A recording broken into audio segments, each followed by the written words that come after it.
Medical TV, a vida e a medicina.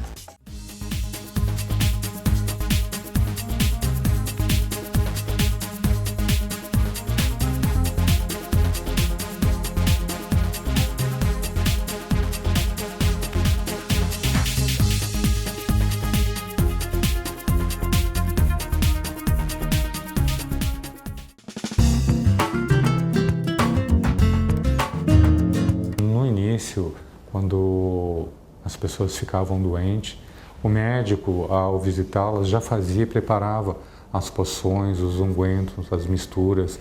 Ele já levava consigo, na sua maletinha, um arsenal de produtos que tinham como finalidade o alívio ou a cura daquela situação. Houve também um desenvolvimento dentro dessa área e apareceram uma série de novas substâncias obtidas todas da natureza, que podiam auxiliar. Então surgiram as boticas, né? Onde, mediante uma prescrição, uma solicitação do médico, o medicamento era preparado para aquela pessoa em função da sua patologia, do seu problema. Quando surgiram as guerras mundiais, em virtude das pessoas estarem no fronte de batalha e terem que ter um atendimento imediato, instantâneo, se tornou necessário preparar substâncias que pudessem ser utilizadas naqueles locais e que apresentassem uma facilidade de uso e de conservação. Exatamente é nesse momento que nasce a indústria farmacêutica.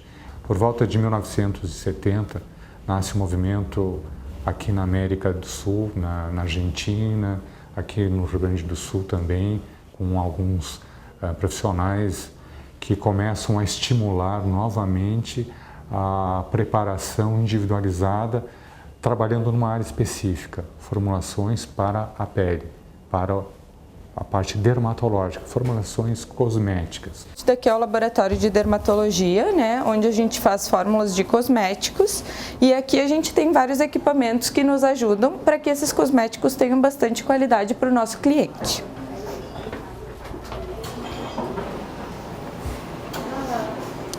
A gente começa com o cadastro do cliente e aí então a gente coloca, de acordo com o receituário, o nome do médico, a quantidade do produto a ser elaborado e sua composição. Aqui nós temos um equipamento que é chamado de ungüentor. Ele é um equipamento que ele é utilizado para misturas dos cosméticos, então ele faz, além de trituração e suspensão de pós, ele faz também a homogeneização dos produtos, né, de uma forma que seja padronizada e que a homogeneidade seja garantida. Antes de se produzir, é feita uma conferência pelos farmacêuticos para ver se todos os dados estão corretos, as dosagens corretas, a maneira de tomar, a posologia, a indicação médica, e aí então é elaborado no laboratório. Esse daqui então é um moinho de rolos. Ele é utilizado em todos os processos que precisam de micronização de pós, né, que tem um tamanho de partícula muito grande, e usado também para homogeneização. Então a gente garante a qualidade dos nossos hormônios através desse equipamento também. A gente pode saber qual é o fornecedor de cada matéria-prima também, da onde o laudo, ter acesso ao laudo de cada matéria-prima, aos controles de qualidade de cada matéria-prima e do produto, e com isso então te dá uma segurança da qualidade e da fonte, né, de onde surgiu toda essa manipulação. Para pesagem e manipulação dos hormônios, a gente tem essa capela de exaustão, que é apropriada para isso, e utilizamos uma balança analítica, então, que ela tem um grau de precisão maior. Toda a água que é utilizada na manipulação, ela é purificada através desse equipamento, onde ele garante a qualidade de toda a água que é usada em cada cosmético que sai desse laboratório. Então, hoje, farmácia de manipulação e o medicamento industrializado tem uma diferença muito grande. Um prepara fórmulas que atendam um grande número de pessoas e o outro prepara um medicamento para atender determinadas afecções, determinadas patologias Ou seja, muitas vezes aquela droga, naquela concentração, precisaria ser feita numa dose menor, numa quantidade menor, ou numa dose maior, e não apresenta essa apresentação não é encontrada no mercado. Então a farmácia tem a condição de preparar a quantidade necessária para aquele tratamento.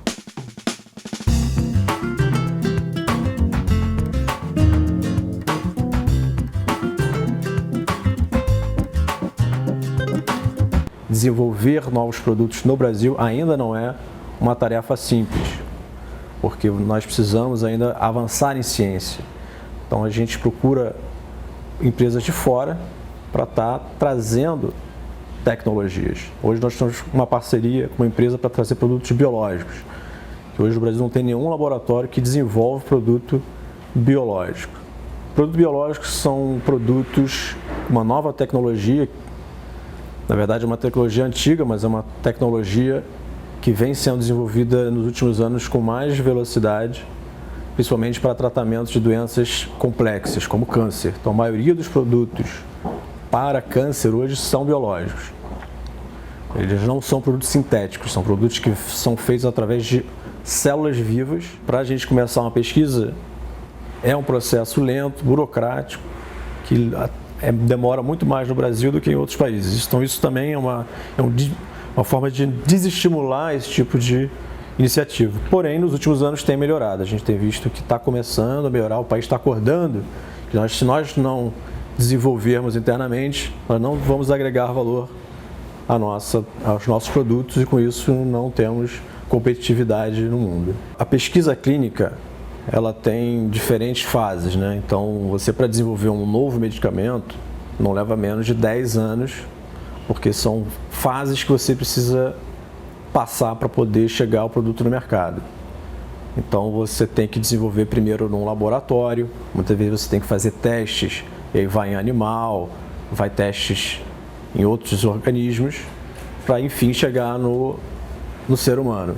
Então, toda essa fase de pesquisa, ela leva um bom tempo e tem que ser seguida. Então as pesquisas são feitas e lá apresenta que determinada afecção teve uma melhora acentuada com um determinado produto em determinada concentração. Os profissionais da área médica, de posse desses trabalhos, podem e fazem uso dessas ferramentas que muitas vezes até a gente chama de a última escolha do paciente, quando ele não tem mais escolha. E o que se percebe ao longo da história é que essas escolhas salvaram a vida de muitas pessoas. E isto é o diferencial. A farmácia de manipulação tem que ser vista dessa maneira, como uma ferramenta capaz de fazer aquilo que apresentam os trabalhos, que apresentam as novas publicações, e que levará muito tempo para estar disponível no mercado. E nós temos a condição de acessar essas matérias-primas, de proceder à sua mistura, à sua transformação e disponibilizar ao paciente mediante a orientação do médico. Hoje o mercado farmacêutico brasileiro está entre os principais do mundo. Nós somos o 6º maior mercado do mundo. E o mercado vem crescendo muito em função disso, né, da carência que nós temos de produtos ainda para vários setores. O mercado farmacêutico hoje no Brasil e os seus novos produtos, né, é um mercado que está ainda em expansão devido ao acesso das pessoas à saúde, principalmente de doenças mais graves, que hoje são facilmente controladas, né? Um exemplo é o colesterol alto, a hipertensão no caso, né? E entre outras doenças que, se usadas de acordo, a pessoa tem uma expectativa muito maior de vida, né? A questão dos preços, ela é regulamentada pela CMED, que é um órgão de regulação do mercado de medicamentos do governo federal. Ele estipula o preço máximo ao consumidor, que é o PMC, com reajustes anuais, e esses reajustes eles são, digamos, cumpridos, né, e seguidos pela indústria farmacêutica, né? Então essas determinações elas são desempenhadas também pela indústria farmacêutica. E o valor desses medicamentos ele deve ser inferior a 9 países. Os de primeiro mundo, Estados Unidos, França, Canadá, Espanha. e o país de origem do produto. No Brasil, nós temos aqui a maioria dos produtos, dos medicamentos, tem o preço controlado. Então você não tem o risco de, pela consolidação, você ter o aumento de preço. Então até para você lançar um novo produto, o governo avalia qual seria o preço ideal para aquele medicamento e aprova aquele preço. Mas também não pode ser um preço muito baixo, porque os laboratórios investem muito em pesquisa, investem em muitos investimentos que foram feitos para chegar naquele produto. Então você tem que dar um incentivo para que os laboratórios continuem pesquisando e trazendo esses produtos, senão você não consegue cobrir todo esse gasto com pesquisa. Existe o livro, então, o Guia de Preços, que é a lista de preços, que ela vem mensalmente atualizada, que ela fica disponível para o consumidor, que tem o preço máximo ao consumidor, o seu produto, o seu medicamento genérico, que é o princípio ativo, né? Aí tem a porcentagem, né, também de impostos que incide sobre ele, né? O preço, na verdade, ele é tabelado e o que muda é o desconto de farmácia para farmácia. Se nós voltarmos muito pouco no tempo, questão de 15, 20 anos atrás, quando os medicamentos sumiram do mercado em função da política de controle de preços que o governo exerceu, que não era mais vantajoso para a indústria trabalhar, nós fomos a única fonte de acesso a esses medicamentos que a população teve durante um ano. Patologias que eram tratadas com drogas extremamente baratas, com efeito tão eficaz ou até mais do que as novas drogas, né, em função de uma decisão econômica. Então, é preciso que haja essa questão de reconhecimento e essa questão de entendimento que nós trabalhamos no mesmo circuito, na mesma via. Medicamentos tarjados são medicamentos sob prescrição médica e existem os medicamentos que são de venda livre, que são chamados os MIPs, que são medicamentos isentos de prescrição, mas também são regulamentados os seus preços. Esse medicamento aqui não é um medicamento tarjado, ele é um medicamento, seria de venda livre, mas que apresenta riscos também à saúde. Né? São chamados MIPs, medicamentos isentos de prescrição, mas devem ter o seu cuidado também quanto à automedicação, excesso, né, de uso. Os preços que são de venda livre são laboratórios menores ou os medicamentos fabricados de forma artesanal, que são os magistrais, que esses não só podem ter o seu preço de venda, então, pelo próprio fabricante. Em termos de precificação do produto manipulado, então nós precisamos determinar os custos das matérias-primas, custo do controle de qualidade, o custo da estrutura necessária para a produção, o custo do treinamento, do estudo e desenvolvimento dos seus farmacêuticos. Todo esse processo é quantificado e vai fazer parte da formação do preço desse produto. O fato dele não ter o mesmo preço do produto industrializado deve-se a um fator muito importante. A nossa cadeia comercial ela é muito pequena, ou seja, é nós com o cliente. Nós não temos aqui uma estrutura de marketing, estrutura de distribuidores, CDs de distribuição, representantes. Isso tudo é muito caro dentro desse processo. É uma das partes mais caras. Aquele processo de pesquisa que levam 10 anos e que levam a patente de um produto também está no preço de um medicamento industrializado. Isso não faz parte do preço do produto manipulado. Então, ele tende a ser um pouco menor do que o preço do produto industrializado. Medicamento de referência, então, são chamados medicamentos originais. Então, são medicamentos de referência com uma marca comercial, sendo fabricados por um laboratório, onde esse laboratório apresenta essa substância ao mercado farmacêutico. Então, ele é o referência daquele medicamento. Muitos produtos que já caíram as suas patentes, eles já têm o acesso agora aos produtos genéricos. Com isso, os preços vão caindo, mas o laboratório que descobriu aquele produto, ele consegue explorar bastante o mercado por uns 10 anos e conseguir pagar toda a sua pesquisa. E a partir dali, ele perde a patente e o preço começa a cair porque os concorrentes vão entrar. No nosso setor, uma coisa muito importante são as patentes. Quando você pesquisa um produto desenvolve o produto, e ele é inovador, você pede uma patente para esse produto. Em geral, leva 8 anos para essa patente ser concedida pelo INPI, Instituto Nacional de Propriedade Intelectual, que é o mesmo instituto que a gente registra as marcas, também é lá. E, passados uns 7, 8 anos, é concedido ou não aquela patente, e aí você explora com exclusividade durante uns 12 anos. O total são 20 anos. Na verdade, hoje, quando vem um receituário, um medicamento de referência, nós podemos trocar ele pelo medicamento similar intercambiável ou pelo genérico. Quando na receita diz que não substitui, nós não trocamos no balcão um medicamento de referência ou um medicamento que o médico coloca. Mas no momento que o médico não coloca nenhuma restrição e ele pode ser intercambiável, nós fizemos a intercambiabilidade. Um produto genérico, ele é um produto similar a um produto que foi desenvolvido por um laboratório, perdeu a sua patente e ali ele pode ser copiado por outros produtos. Então você tem um medicamento que pegou a mesma molécula e desenvolveu na mesma concentração, na mesma veículo, para que você faça um produto que seja exatamente igual. E dali você tem que fazer testes, né, de bioequivalência, biosimilaridade, dependendo do produto, para comparar para ver se os dois são de fato, têm a mesma compatibilidade. Agora, esses testes eles começaram a ser feitos nos últimos anos. Muitos produtos ainda não têm esses testes comprovando a sua similaridade, mas a maioria já tem. No mercado farmacêutico existem os medicamentos genéricos, referência, medicamentos similares e medicamentos similares intercambiáveis.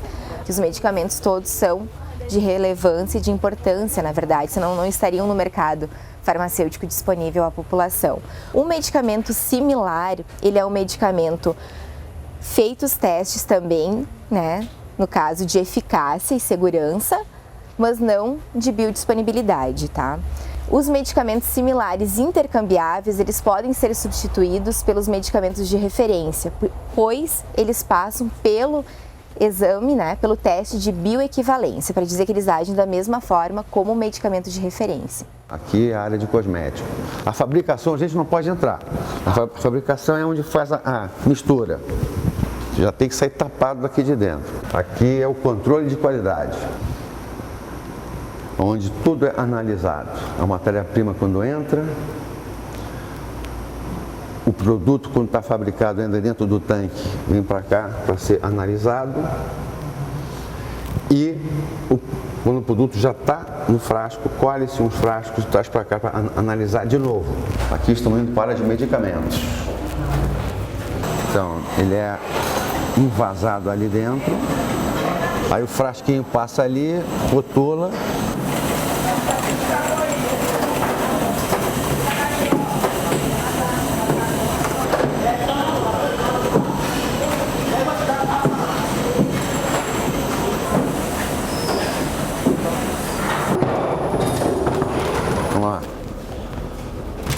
fabricação dos líquidos almoxarifado.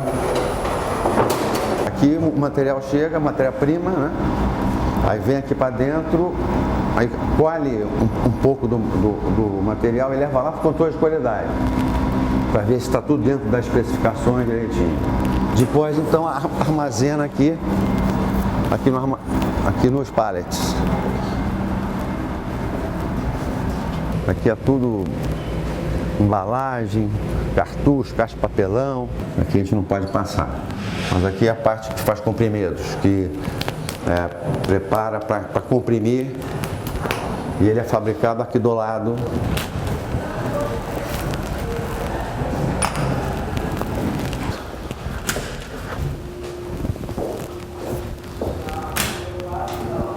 O comprimido é fabricado aqui. Quando você faz a massa do comprimido, é meio molhada aqui. Aí ele vem aqui sai seco, e daí ele vem para cá para ser comprimido e botar no alumínio para botar na caixinha. Aqui já é outro sistema, que é o é a embalagem secundária. A indústria farmacêutica faz a transformação daquele princípio ativo no produto final.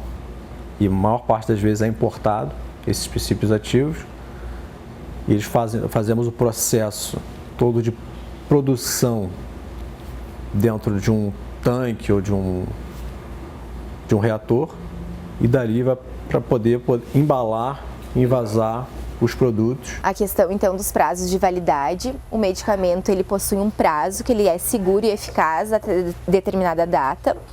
Um exemplo, um medicamento com a validade até maio de 2016, ele pode ser usado até o último dia do mês de maio, mas a partir do dia 1º de junho ele perde a sua eficácia e sua segurança quanto ao uso, podendo se tornar tóxico.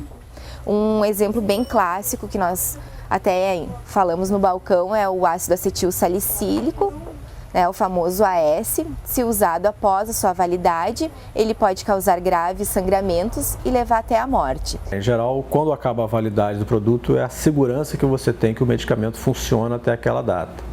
Então, a partir daquele momento, ele não é seguro que vai funcionar, porque começa a cair o percentual do princípio ativo daquele medicamento. Com o tempo, ele vai se degradando. Então, não é bom que você utilize um produto vencido, que você compre um novo, porque você pode perder a eficácia. Você pode não estar tomando a quantidade necessária que você precisa daquele princípio ativo para fazer o efeito desejado. A questão do descarte ele deve ser evitado, então, nos vasos sanitários, nas pias, pois ele contamina a água que nós tomamos. Até tem um estudo que uma média de 1 quilo de medicamentos vencidos, jogados no lixo ou no vaso sanitário, ele pode contaminar até 450 mil litros de água. Então é um dado bem alarmante, nós devemos cuidar do nosso meio ambiente, do nosso futuro também, da nossa saúde. Então só descartando nos locais que fazem essa coleta, e fazem essa coleta, no caso ecológica, o descarte consciente e ecológico. Nós disponibilizamos um display, um descarte, onde são colocados medicamentos e perfumaria. Vem uma empresa terceirizada recolher, onde são os produtos incinerados.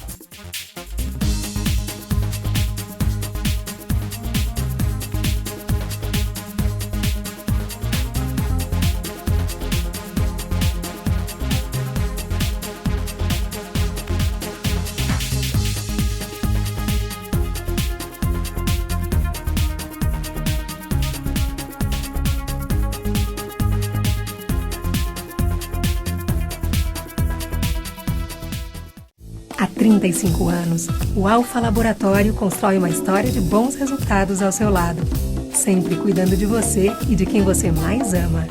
Alfa Laboratório, para a vida inteira. Ana Paula Boss, cirurgia plástica, cirurgia estética de face, nariz, pálpebras e lifting, contorno corporal, lipoaspiração e próteses. Ana Paula Boss, cirurgia plástica. Apoio: Associação Cultural e Científica Virvi Ramos, mantenedora do Hospital Virvi Ramos, da Faculdade Fátima, Escola Técnica e Centro de Saúde Clélia Manfro. A Clínica Corpore Sano oferece um atendimento completo individualizado com uma equipe de profissionais altamente especializadas que trazem para Caxias os melhores tratamentos em saúde, emagrecimento e beleza. Clínica Corpore Sano, confiança e bem-estar. A Efeto Reprodução Humana atua como equipe médica de excelência para investigar as dificuldades do casal em engravidar e disponibiliza tratamentos de ponta para assistir à fertilidade. Efeto Reprodução Humana 30210530. A Bela Farma, há 30 anos, oferece novidades em fórmulas manipuladas, diferenciadas em doses e quantidades, com investimentos constantes em processos e treinamento, atinge um nível diferenciado de qualidade. Bela Farma, tecnologia a serviço de sua saúde e beleza. O grupo de cirurgiões que atuam na Clínica Ramos apresenta o primeiro laser femtosegundo para cirurgia de catarata do estado. O laser separa os tecidos da córnea sem bisturi de forma precisa, abrindo o cristalino e fragmentando o núcleo. Após o laser, os fragmentos do núcleo são retirados do olho e realiza-se um implante de lente intraocular que reduz a necessidade de óculos após a cirurgia. Catarata Laser, tecnologia que você encontra na Clínica Ramos e Associados.